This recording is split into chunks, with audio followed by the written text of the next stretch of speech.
പ്രഥമ global Malayali festival 2025 August 14 മുതൽ 16 വരെ തീയതികളിൽ കൊച്ചിയിലെ ലേ മെറിഡിയൻ ഹോട്ടലിൽ നടക്കും. 100-ലധികം രാജ്യങ്ങളിൽ നിന്നുള്ള 1600-ലധികം മലയാളികൾ പങ്കെടുക്കും. ഫെസ്റ്റിവലിന്റെ ഭാഗമായി മലയാളി രത്ന പുരസ്കാരദാനം, സൗന്ദര്യ മത്സരം, വ്യവസായ നിക്ഷേപക മേള, വിവിധ കലാപരിപാടികൾ എന്നിവ നടത്തുമെന്ന് സംഘാടകർ വാർത്താസമ്മേളനത്തിൽ അറിയിച്ചു. 14 വൈകിട്ട് 6 നടക്കുന്ന ചടങ്ങിൽ ഗ്ലോബൽ മലയാളി ഫെസ്റ്റിവലിന്റെ ഉദ്ഘാടനം നടക്കും. തുടർന്ന് മലയാളി രത്ന പുരസ്കാരദാനം നടക്കും.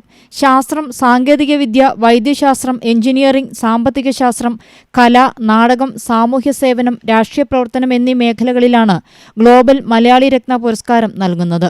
15-ന് സ്വാതന്ത്ര്യദിന പരേഡ്, ഓണസദ്യ, കൊച്ചി കായലിൽ പ്രത്യേക വള്ളംകളി, സൗന്ദര്യ മത്സരം, വിവിധ കലാപരിപാടികൾ, മത്സരങ്ങൾ എന്നിവ നടക്കും. ഗ്ലോബൽ മലയാളി സൗന്ദര്യ മത്സരത്തിൽ ഏത് രാജ്യത്തു നിന്നുമുള്ള മലയാളി സുന്ദരികൾക്ക് പങ്കെടുക്കാം. 16-ന് കേരള വ്യവസായ നിക്ഷേപ മേള നടക്കും. 100-ലധികം രാജ്യങ്ങളിൽ നിന്നുള്ള മലയാളി സമൂഹത്തിന്റെ പരസ്പരമുള്ള കെട്ടുറപ്പ് വർദ്ധിപ്പിക്കാനും കേരളത്തിലെ സാമൂഹ്യ സാമ്പത്തിക നിക്ഷേപ രംഗങ്ങളിൽ പ്രവാസി മലയാളികളുടെ സംഭാവന വർദ്ധിപ്പിക്കാനും ഉദ്ദേശിച്ചുകൊണ്ടാണ് ഗ്ലോബൽ മലയാളി ഫെസ്റ്റിവൽ നടത്തുന്നത്.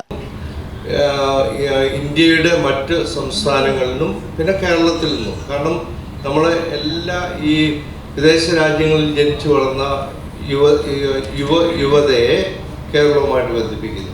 അപ്പോൾ അവർക്ക് പരസ്പരം മനസ്സിലാക്കുവാനും ബന്ധിപ്പിക്കുവാനുള്ള ഒരു വലിയ ഘടകമായിട്ട് ഞങ്ങളിതിനെ കാണുന്നു. കാരണം ലോകം മുഴുവൻ വിവിധ സംഘടനകൾ ഇപ്പോൾ നിലവിലുണ്ട്.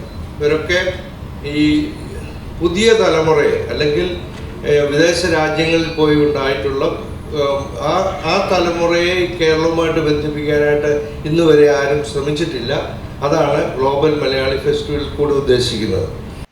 Director and CEO Andrew Pappachan, director and COO doctor George Kakkanatt, director and managing director Abdulla Manjeri, director and chief administrative officer Prakash Mathan, creative productions director Aneesh J. Karinad എന്നിവർ വാർത്താസമ്മേളനത്തിൽ പങ്കെടുത്തു.